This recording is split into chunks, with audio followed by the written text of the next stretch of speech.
Alors, on entend souvent que la moitié des foyers fiscaux français ne sont pas imposables. En fait, c'est un abus de langage. Ils ne sont effectivement pas imposables à l'impôt sur le revenu, mais ils payent énormément de taxes, de TVA, de contributions sociales généralisées, parfois même de taxes d'habitation.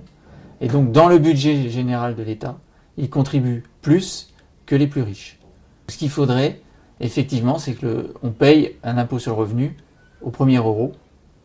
Ainsi, on matérialise le fait qu'on contribue au bien commun de la société.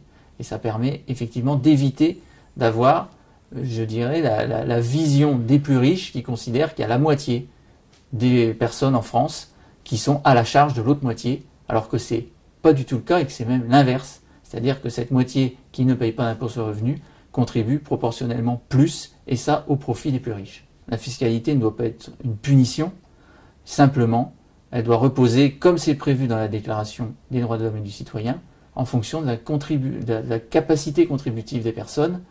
Et donc, plus on a la capacité financière de contribuer au bien commun, plus on doit contribuer au bien commun.